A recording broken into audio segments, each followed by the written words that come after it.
Драги гледачи и слушатели, ја најавуваме новата дневна емисија на Адвентистичкото радио Глас на надежта, извор на надеж, секој вторник и четврток со почеток во 9 часот. Биете со нас на нашата Facebook страна и на YouTube каналот Адвентистичко радио Глас на надежта.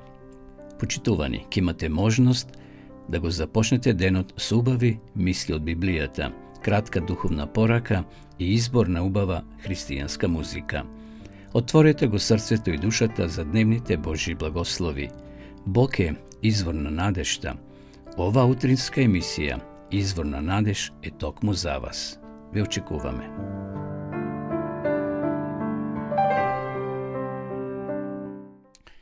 Драги пријатели, драги гледачи, поздрав од студиото на Адвентистичко радио Глас на надеж. Од Калвадарција започнуваме нашата денешна емисија, Извор на надеж, емисија која има за цел да не подсети дека Господ Исус Христос може да биде и твој и мој извор на нашата надеж. И ова денешна емисија сакам да ја започнам со неколку зборови, а тоа е, ќе го прочитаме стихот од Псалом 46 глава, првиот стих кој вели: Бог е прибежиште и сила, присутна, секогаш присутна помош во неволја. Болката знае, драги пријатели, да изгасне секоја човечка сила. Кога сме притиснати од болка, од некој тежок терет, тогаш и таа искра можеби што имаме на вера во Бога понекогаш се гасни. Но Божјата надеж не се гасни во страдањето. Напротив, таму таа станува најсветла. Бог не ни ветил надеж без солзи, но ветил дека ќе биде со нас во секоја солза. Значи, надеж што не се гаси во болка е Божјата надеж. Ако се надеваме на човек, на луѓе, може да се разочараме, зашто може човекот пријатело да се одсели, да замине некаде или пак да почине, се случува и тогаш може нашата надеж да изгасне, да се угасне. Но Божјата надеж останува за секогаш. И затоа Давид вели: Бог е моје прибежиште и сила, секогаш присутна помош во неволја. Нека и овој ден Бог биде за сите нас прибежиште и сила, кај што ќе може да најдеме заклон за сите наши маки и проблеми. Да слушнеме сега молитвата Оче наш. Оче наш, кој си на небесата, да се свети името Твое, да дојде царството Твое, да биде волјата Твоја како на небото, така и на земјата. Лебот наш насушен дај ни го денес и простини ги долговите наши, како што им ги проштаваме и ние на нашите должници. И не воведи во искушение, но избави не од лукавиот, зашто Твое е царството и силата и славата во сите векови. Амин.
Mlada ta niva bona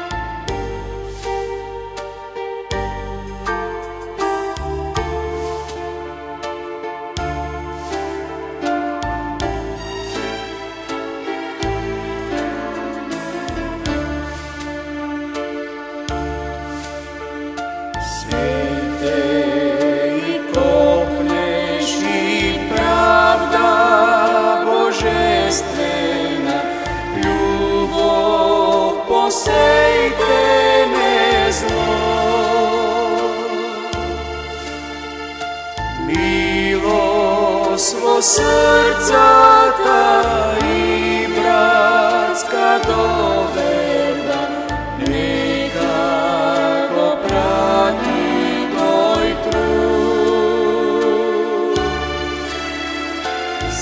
Sejači sejte i dobro to posejte, mlada ta niva vona.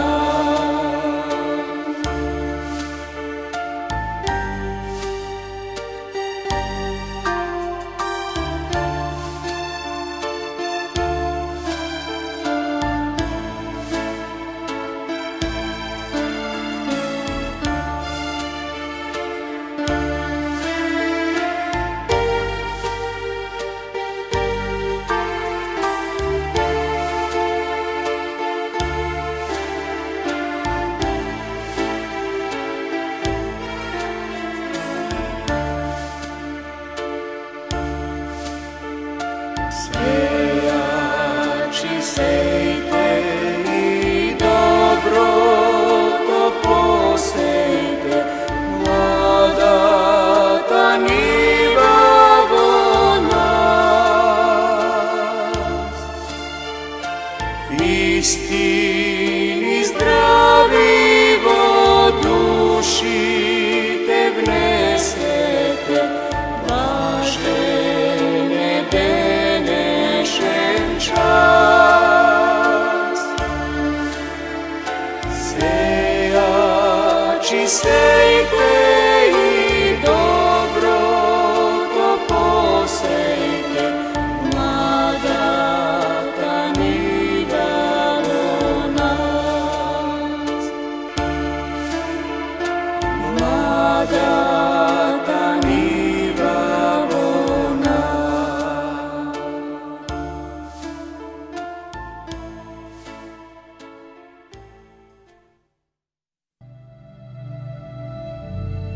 Патениот. Исус го повикува Матеја за постот. Кинење класје во сабота. Глава 2. По неколку дена он пак влезе во Капернаум и се чуде дека е во една куќа. Веднаш се собра мнозина, така што и пред вратата не можеа да се сместат, а он им зборуваше. И дојдоа при него со еден фатен, кого го носеа четворица. Па како не можеа да се приближат до него од народот, откако го открија и го пробија покривот од куќата каде што беше он, ја спуштија постелката на која лежеше фатениот. А Исус, кога ја виде верата нивна, му рече на фатениот: Синко, ти се опростуваат гревовите твои. Таму седеа некои од книжниците и си помислија во срцата свој: што холи овој на Бога? Кој друг може да опростува гревови освен единиот Бог? Исус веднаш што му узна со својот дух дека тие така мислат во себе, им рече: Зошто го помислувате тоа во срцата своји? Што е полесно да му кажам на фатениот: ти се простуваат гревовите, или да речам: дигни се, земи ја постелката своја и оди? Но за да знаете дека Синот човечки има власт на земјата да ги простува гревовите. Му рече на фатениот: Тебе ти велам, стани, земи ја постелката своја и оди си дома. И тој стана веднаш, па што ја зеде својата постелка, се појави пред сите, така што сите се восхитува и го славеа Бога велејќи: никогаш вакво чудо не сме виделе. И излезе Исус пак покрај морето и сиот народ доаѓаше при него и он ги поучуваше. И кога одеше, го виде Левија Алфеев кој седеше на митницата и му рече: Врви по мене. Тој стана и тргна по него. А кога седеше Исус на трапезата во неговата куќа, заедно со него седеа и учениците негови, и многу митници и грешници, зашто тие беа мнозина и врвеа по него. Книжниците и фарисеите штом го видоа да јаде со митници и грешници, им рекоа на учениците негови: зошто со митници и грешници јаде и пие? Кога го чу тоа Исус, им рече: Здравите немаат потреба од лекар, а болните. Не сум дошол да ги повикам праведниците, туку грешниците на покаяние. Учениците на Јована и на фарисеите постеа. И приоѓаа некои па му велеа: зошто учениците Јованови и на фарисеите постат, а твоите ученици не постат? Исус им рече: Зар можат сватовите да постат кога младоженецот е сонив? За сето време, дури е сонив младоженецот, тие не можат да постат. Но ќе дојдат дни кога ќе им го оцемат младоженецот и тогаш во тие дни и тие ќе постат.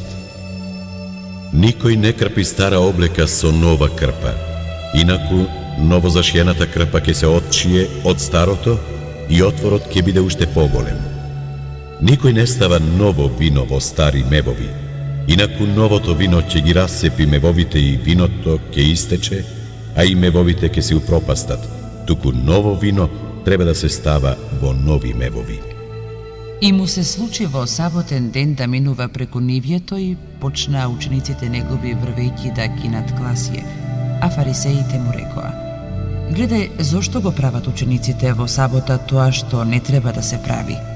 Но он им рече: Зар никогаш не сте читале што направи Давид кога имаше потреба и огладне сам тој и оние што беа со него? Како влезе во домот Божји, при првосвештеникот Авијатар, ги изеде лебовите од жртвеникот, што не требаше да ги јаде никој друг, освен свештениците, па им даде и на оние што беа со него.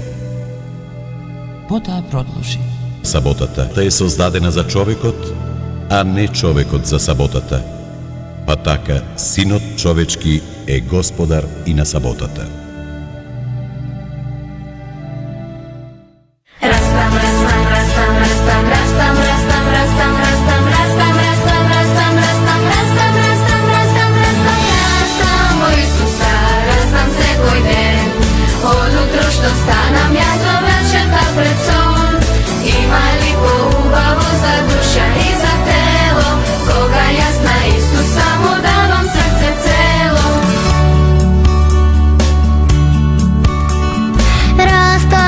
Исуса нежно како трева, вела дека добар сон за растење ми треба.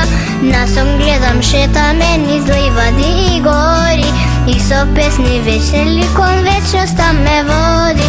Растам, растам, растам, растам, растам, растам, растам, растам, растам во Исуса, од тој ми дава сила, за да скокам, трчам, седам, мучам или играм.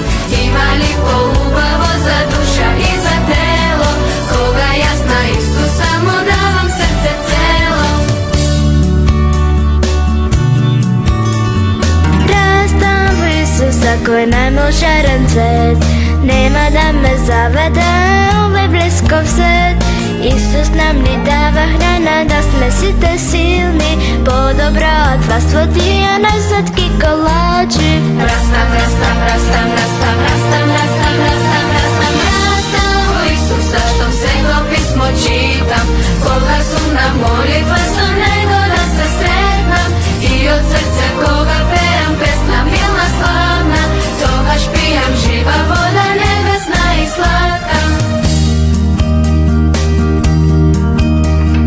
Растам во Исуса и одам сигурен, знам дека е со мене и јас сум заштитен. Не ми треба богатство ни мудроста на светот, кога сум со Исуса јас имам све што треба. Растам, растам, растам, растам, растам, растам, растам, растам, растам во Исуса како убав цвет. Нека види секој, нека види сиот свет, дека Божја љубов светла срце моје краси. Исус умрел за мене и сака да ме спаси, дека Божја љубов светла срце моје краси. Исус умрел за мене и сака да ме спаси. Растам, растам, растам, растам, растам, растам, растам, растам, растам, растам, растам, растам, растам во Христа. Тајната на среќниот живот.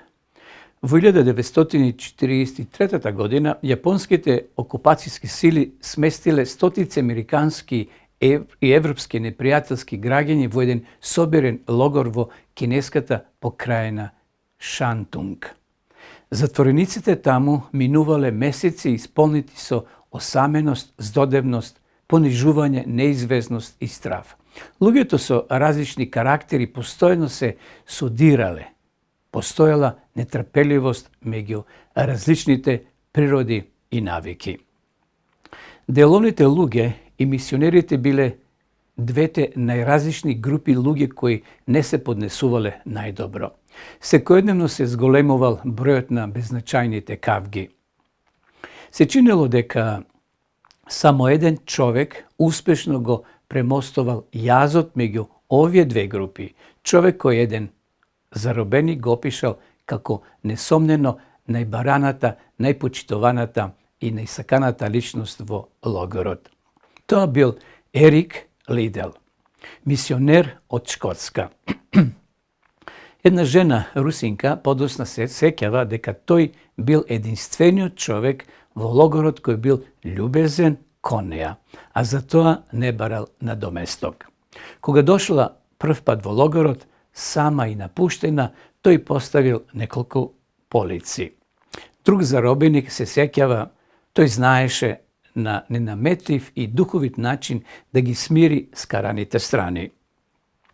За време на еден бурен состанок на затворениците, сите сакале да се преземе нешто против нескотливата младина која предизвикувала проблеми во самиот логор.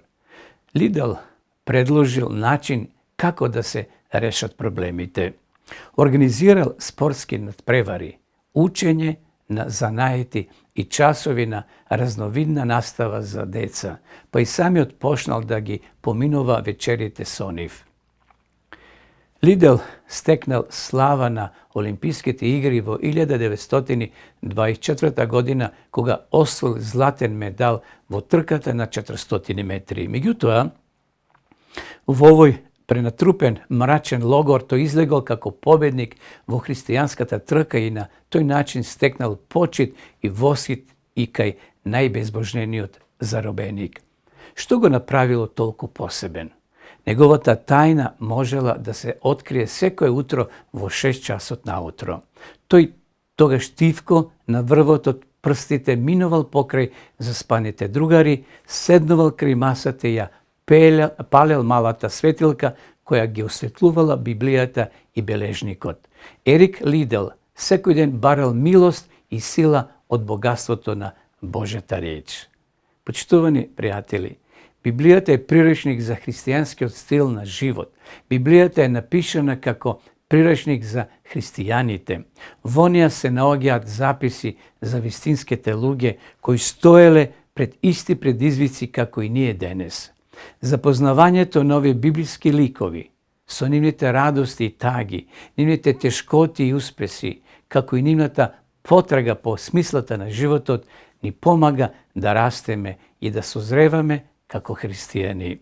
Во 1940 година јапонските сили сместиле стотици американски и европски непријателски граѓани во еден соберен логор во кинеската покрајна Шантунг.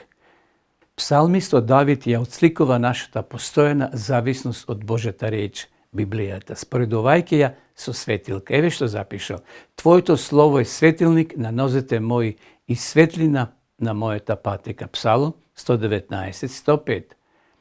Просветлувањето што го добиваме додека ја проучуваме Библијата ни овозможува да одиме напред чекор по чекор. Така сигурно напредуваме. Библијата јасно кажува на правилата на духовното растење и за особините што ни се неопходни во животот. Но пред се таа ни го открива Христа, светлината на светот. Животот има смисла само ако го осветлува Христос. Пријателството кое го менува животот. Христос сака да ја читаме Библијата како писмо од близок пријател. Веќе не ве нарекувам слуги, зашто слугата не знае што работи Господарот, туку ве нареков пријатели, бидејќи ви кажав се што сум чул од мојот Отец. Јован 15:15. Почитувани Исус не ја предал најважната вистина која постои, бидејќи го посакува најдоброто за нас. Неговата реч не воведува во кругот на блиските Божи пријатели, оние на кои тој им се доверува и лично ги подучува. Ова ви го реков за да имате мир во мене. Во светот ќе имате маки, но не плашете се, зашто јас го победив светот. Јован 16:33. За да го искусиме овој мир, што произлегува од довербата во Христа, треба да ги прочитаме писмата што ни ги дал, Библијата, писма од небото. Не оставајте ги овие писма неотворени само затоа што ви се познати и секојаш се покрај вас. Пораката што ќе ве промени чека да вие да ја откриете во Божјата реч. Еве карактеристично сведоштво за явлението на Библијата. Мене ми беше потребна помош и ја најдов во Исуса. Секоја моја потреба беше задоволена, заситен е гладот на мојата душа. Библијата за мене е Христово откровение. Верувам во Исуса, бидејќи тој за мене е божествен спасител. Верувам во Светото писмо, зашто утврдив дека тоа е Божји глас кој зборува на мојата душа. Ова го напишала Елена Вајт во книгата Подобар живот. Библијата накусо изразена во 10 заповеди. Денес ја имаме целата Библија како водич за здрав христијански начин на живот. Но пред човештвото да ја добие Библијата или Светото писмо, Бог на својот народ Израел му ги дал 10 заповеди како најкратко изнесена библиска наука за нашиот живот. 2 Мојсеева 20 глава. Кусиот преглед на 10 заповеди ќе ни помогне да сватиме зошто Исус, потоа пророците кои напишале некои од библиските книги и многу денеска современи научници потврдиле дека 10 заповеди се темел на правилното живење. 10 заповеди има два дела. Првите 4 заповеди, првиот дел го определуваат нашиот однос спрема Бога, а вториот дел, на 6 заповеди, вториот дел го определуваат нашиот однос спрема другите луѓе. Заповедите се запишени во втора книга Мојсеева, 20 глава, од 2 до 17 стих. 5 и 7 заповед се однесуваат на семејните односи и ги штитат. 5 заповед вели: почитувај го таткото свој и мајката своја, за да ти биде добро, за да живееш подолго на земјата што ти ја дава Господ твојот Бог. 6 заповед вели: не врши прелюба. 6, 8, 9, 10 и така натаму го заштитуваат човечкиот општествен живот. Понатаму вели Библијата: не убивај, не кради, не сведочи лажно против својот ближен, не пожелувај го домот на ближниот свој, не пожелувај ја жената на ближниот свој, ниту нешто друго што му припаѓа на ближниот твој. Првите 2 заповеди го определуваат нашиот однос спрема Бога и начинот на обожавање. Немој да имаш други богови, вели една од заповедите. Немој да имаш други богови освен мене. Не прави за себе идол, ниту некаква слика на она што е горе на небото, што е долу на земјата и што е во водата под земјата. Немој да им се поклонуваш, ниту да им служиш, вели Библијата.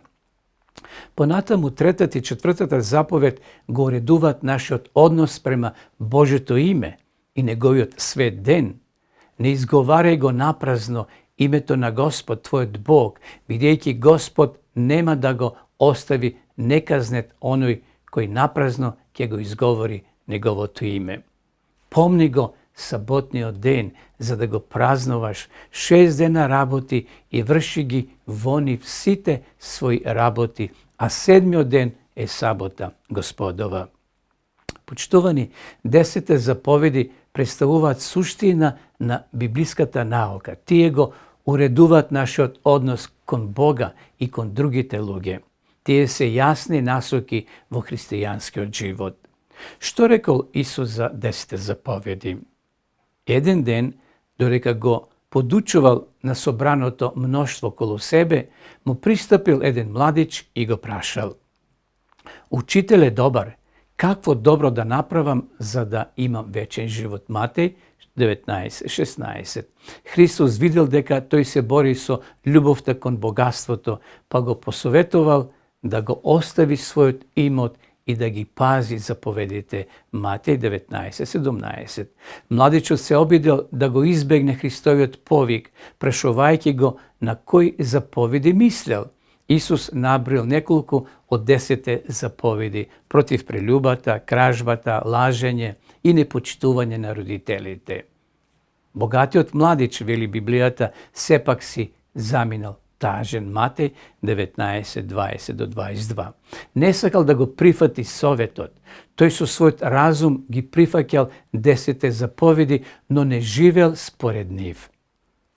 Не можел да свати дека треба да го следи дародаветот, а да го отврли себичниот начин на живот. Да го видиме сега патот кон среќниот живот. 10 заповеди ги определуваат рамките во кои може да се развива здрав однос со Бога и со луѓето. Затоа Бог преку пророкот Исаија го упатил овој впечатлив повик.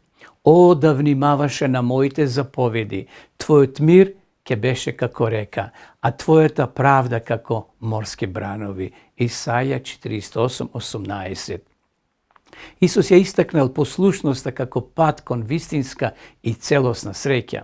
Ќе останете во мојата љубов ако ги запазите моите заповеди, како што и јас ги запазив заповедите на мојот татко и останувам во неговата љубов.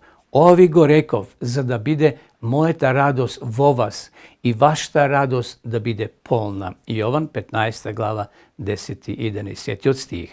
Библијата ги покажува 10 заповеди како непроменлив, неопходен, совршен водач за среќен живот. Личните искуства на многу луѓе сведочат за нивната вечна вредност.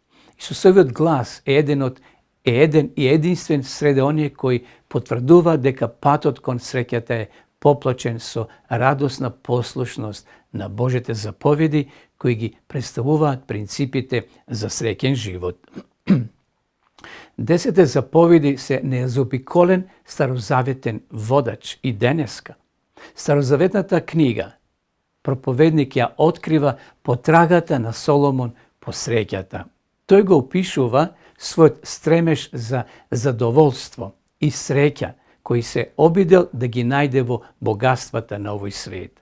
Соломон, почитувани, изградил величествени палати и насадил родни лозја, прекрасни градини, овоштарници, имал многобројни слуги, бил обкружен со сите материјални богатства што човек може само да ги посака и замисли. Но балончето на неговата среќа од сапуница наеднаш се распрснало.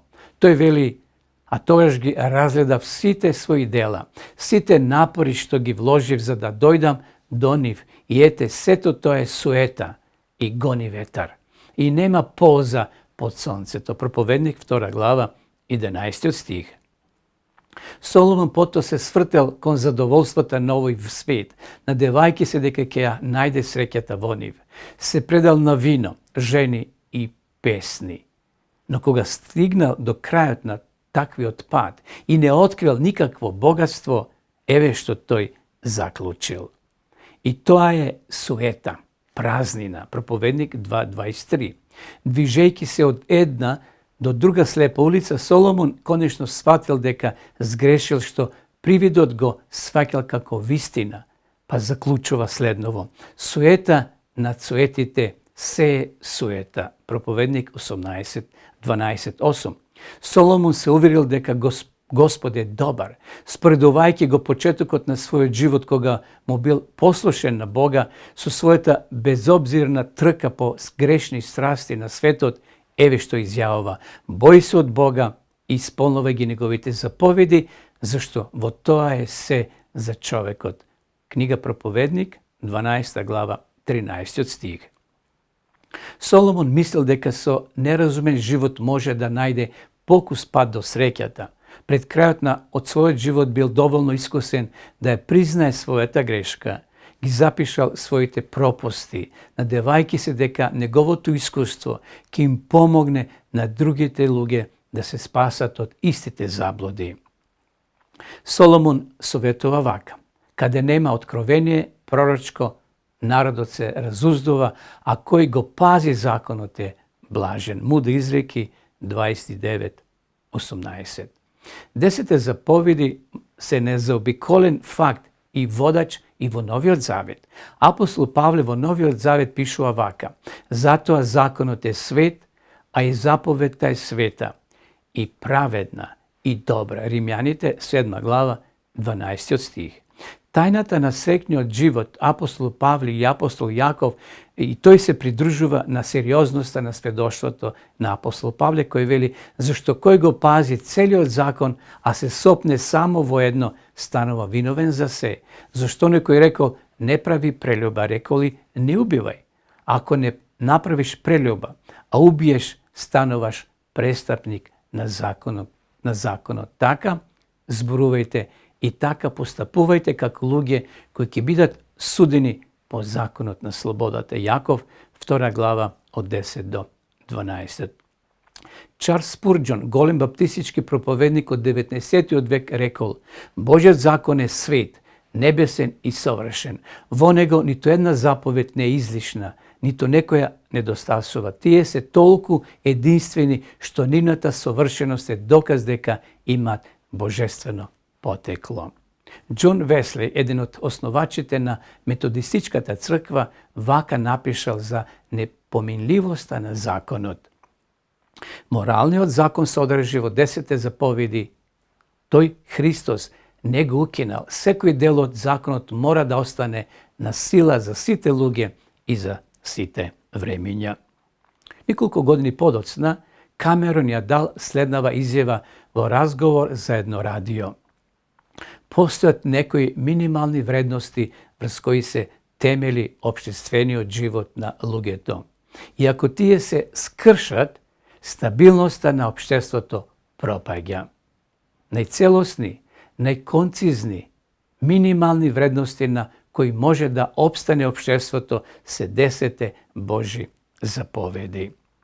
Ова е основ, почитувани, ова е основен закон на кој се втемелени законите во современите држави. Тоа може да го кажеме бидејќи тој закон е врежан во човечката природа. Заповедите се израз токму на она што праведните луѓе го чинат, но и на оние што на тие закони не можат да го принудат неправедниот човек. Зато тие се повеќе од заповеди, тие се темелен устав на секое добро општество. Анализирајте која годе од 10 заповеди и ќе утврдите дека тие се општествена нужност. Ниедна цврста општествена структура или држава не пораснала тамо каде што недостасувале некои од овие чинители. Били Греам, познат евангелист, ги смета 10 Божи заповеди толку важни што напишал цела книга за тоа колкава е нивната вредност за секој христијанин. Сила за послушност. Како да го држиме законот? Подпирајќи се на Библијата, досега утврдивме дека послушноста кон Бога е пат што води до среќен живот. Библијата и 10 заповеди се непроменливи, неопходен и совршен водеч до среќен живот. Нашето искуство сведочи за вредноста на библиските вистини, но и покрај тоа, во човечкото срце се уште се одвива судир. Една госпоѓа тоа вака го изразила: верувам дека 10 заповеди се мерило на животот. Знам, Библијата учи дека треба да ги почитуваме. Верувам дека повеќето добри проповедници ги прифаќаат како правило на однесување. Јас верувам дека нивното почитување води во среќа. Сторив се за да се придржувам кон нив, но не можам. Едноставно не успевам да се придржувам и почнувам да верувам дека никој не може. Искуството покажува дека е потешко да се држат заповедите отколку да се призне дека се добри и важни. Зошто? Затоа што човекот не е способен да го следи законот. Во нашата природа не постои ништо што би можело да не издигне до совршена послушност на Божјиот закон. Зашто мудрувањето, вели Библијата, на телото е непријателство против Бога, бидејќи не му се покорува на Божјиот закон, ниту пак може. Римјаните 8:7. Човекот се обидува да живее во послушност на Божјиот закон, но од натрешноста на грешното срце секогаш повторно доаѓа обесхрабрувачки одговор. Не можам. За нас грешните постои само еден начин да бидеме послушни на законот, да ја бараме помошта на Создателот. Зашто преку законот доаѓа самото познавање на гревот, вели апостол Павле во Римјаните 3:20. Целта на законот е да не доведе до сознанието за собствената загубеност. Од кои причини, драги пријатели? Така законот ни беше наш воспитувач до Христа, за да се оправдаме преку верата, вели Павле во Галатјаните 3:24. Решението е Исус. Кога еднаш сосема безпомошни ќе се најдеме крај Исусовите нозе, тој ни дава сила да бидеме послушни на законот.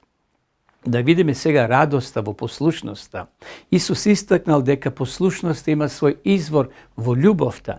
Ако ме љубите, ќе ги пазите моите заповеди, Јован 14:15. Ако го сакаме Бога, ќе ги слушаме првите 4 заповеди кои го уредуваат нашиот однос према Бога. Ако ги сакаме луѓето, ќе бидеме послушни на останатите 6 заповеди кои го уредуваат нашиот однос према луѓето.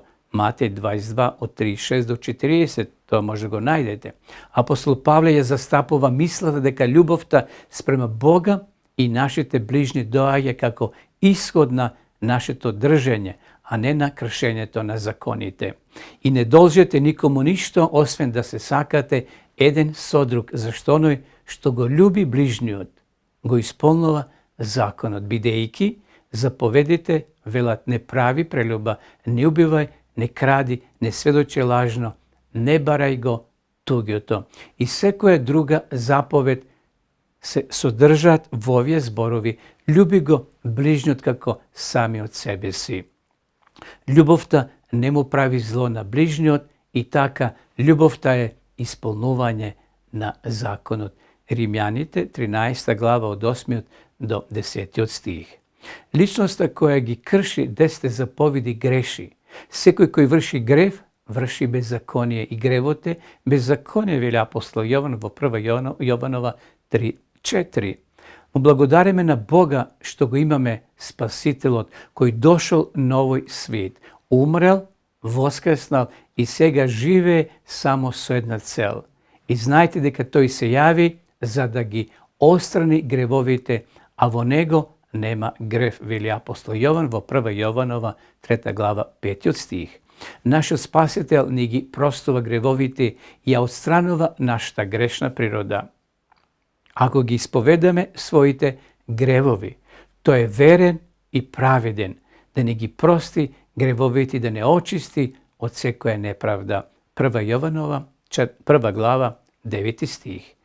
Тој ни ја ветува својата љубов како изворен лек, извонреден лек против себичноста, зашто Божјата љубов е излејана во нашите срца преку Светиот Дух кој ни е даден. Римјаните 5:5. Ние немаме природна склоност да го држиме Божјиот закон, напротив, нашето грешно срце или грешно размислување го отфрлува. Божјата љубов излејана во нашите срца представува наша единствена надеж, зашто оној што го љуби ближниот го исполнува, вели Библијата, законот. Римјаните 5 глава 5 стих. Љубовта е движечка сила во христијанскиот живот. Бидејќи го сакаме Бога, природно е да сакаме да го послушаме, зашто Христовата љубов не опфаќа сите, вели Павле во 2 Коринтјаните 5 глава 14 стих. Да видиме сега Божјата милост и послушноста на законот. Спасението, знаеме, е дар од Бога. Ние не може да го заработиме, можеме само да го прифатиме со вера. Оправдувањето, значи тоа пријателство со Бога, го приеме како дар и тоа само со вера во Божјата милост. Читаме во Библијата. Зашто по благодат сте спасени преку верата и тоа не е од вас самите, тоа е Божи дар, не од делата за да не се фали некој. Ефесјаните 2 глава 8 и 9 стих. Ние не можеме да ги држиме заповедите со сопствени напори. Не можеме да ги држиме заповедите за да бидеме спасени, почитувани. Но кога ќе дојдеме кај Исуса, ќе бидеме спасени затоа што неговата љубов го исполнува нашето срце и се чини дека како резултат на божествената милост и прифаќање во нас се јавува желба да го следиме Христа и да му бидеме послушни. Неговите заповеди ги прифаќаме со силата на неговата љубов која постои во нашето срце. Божјата љубов е излеана во нашите срца и таа започнува да делува во нас, ширејќи ја понатаму со другите, вели апостол Павле во Римјаните 5:5. Бидејќи љубовта кон Бога се состои во ова, да ги пазиме заповедите негови, а неговите заповеди не се тешки. 1 Јованова 5:3. Апостол Јован вели секој кој врши грев, врши и беззаконие. 1 Јованова 3 глава 4 стих. Кога е објаснил дека христијанинот не е веќе под осуда на законот која е поништена со Христовата смрт на Голгота, апостол Павле еве што вели. Па што, да грешиме ли бидејќи не сме под законот, туку под благодата? Никако, вели Павле. Римјаните 6 глава 15 стих. Бидејќи верата без дела е бескорисна, срцето исполнето со љубов потикнува на еден живот исполнето со послушност, со љубов. Навистина, да се сака Исус значи да се држат неговите заповеди. Ако ме љубите, пазите ги моите заповеди, вели Јован во 14 глава 15 стих. Кој ги има заповедите мои и ги пази, тој е оној што ме љуби, а кој ме љуби мене, возлюбен ќе биде од мојот Отец и јас ќе го возлюбам и ќе му се јавам сам. Јован 14:21.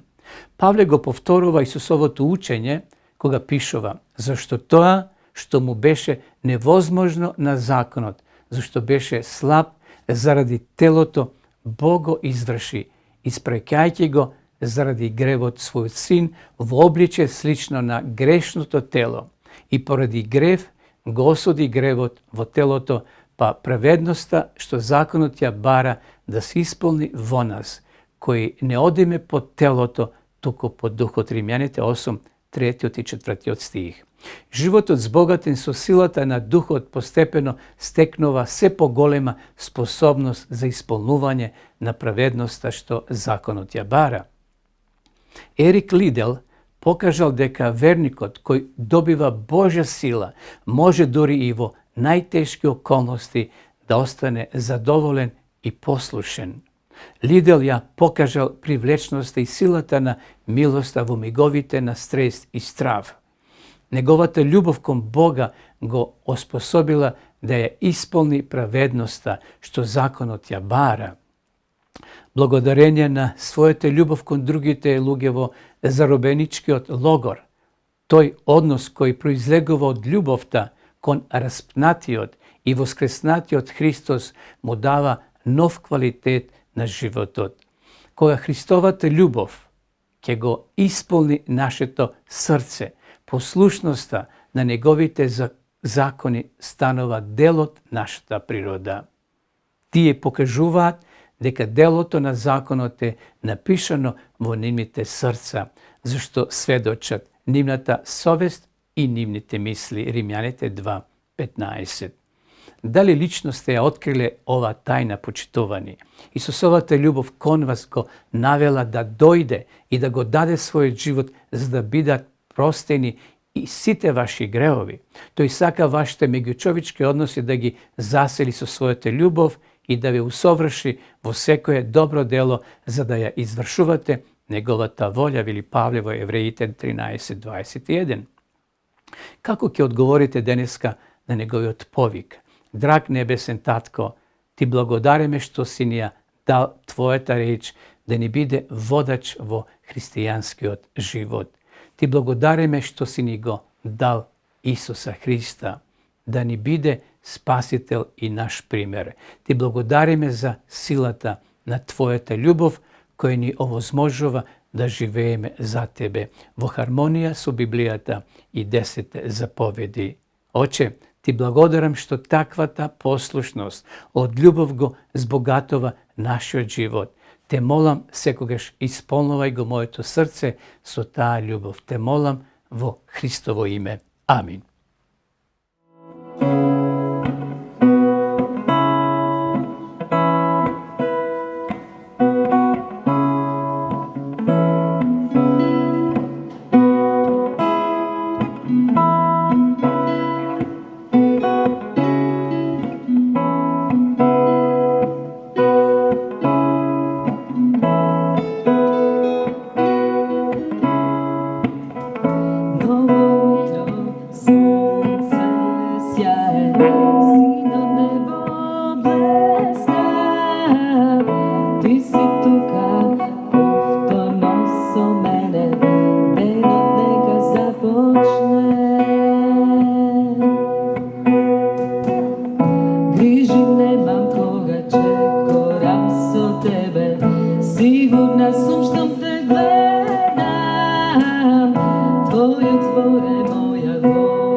Moja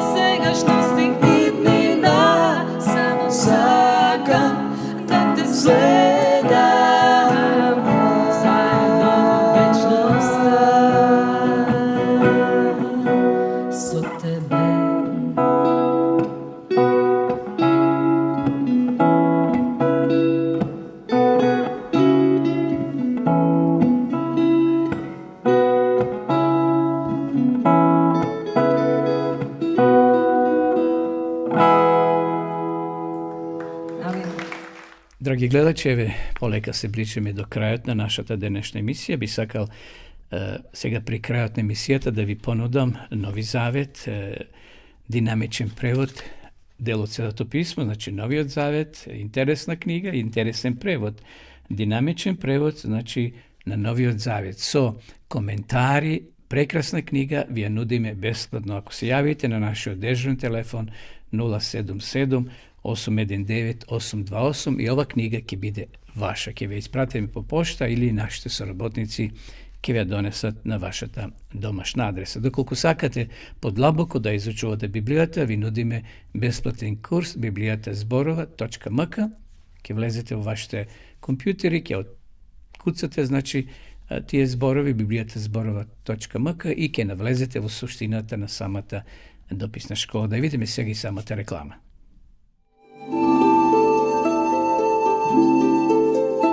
Почитувани пријатели, доколку сакате да ја изучувате Библијата, имате изворедна прилика тоа да го сторите преку онлайн веб страницата на Библијата зборува. Оваа веб страница е креирана за да ви обезбеди сеопфатно, организирано и темелно проучување на Библијата. Курсевите се бесплатни и без обврски. Можете да го следите во кое било време, тогаш кога вам ви одговора. На располагање ги имате следниве курсеви: библиска археологија, библиски пророштва, за верата и верувањето, библиски совети за здравјето, библиски совети за бракот и семејството.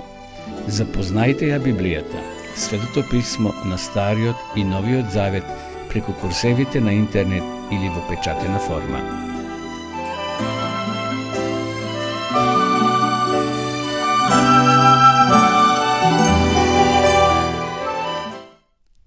Дојдовме до самиот крај на ова наша денешна емисија, почитувани гледачи, емисија која ја емитуваме секој вторник и четврток со почеток во 9 часот. Ова емисија се снима и може да ја најдете на нашиот YouTube канал Адвентистичко радио Глас на надежта. Ни преостанува да се заблагодариме за вашето внимание, останете со здравје и ви закажувам нова средба во наредната емисија. А до тогаш останете со здравје.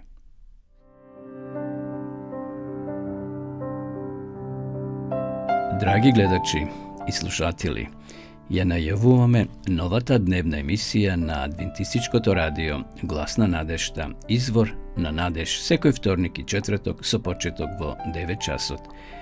Биете со нас на нашата Facebook страна и на YouTube каналот Адвентистичко радио Глас на надежта. Почитувани, ќе имате можност да го започнете денот со убави мисли од Библијата, кратка духовна порака и избор на убава христијанска музика. Отворете го срцето и душата за дневните Божји благослови. Бог е извор на надежта. Ова утринска емисија, Извор на надеж, е токму за вас. Ве очекуваме.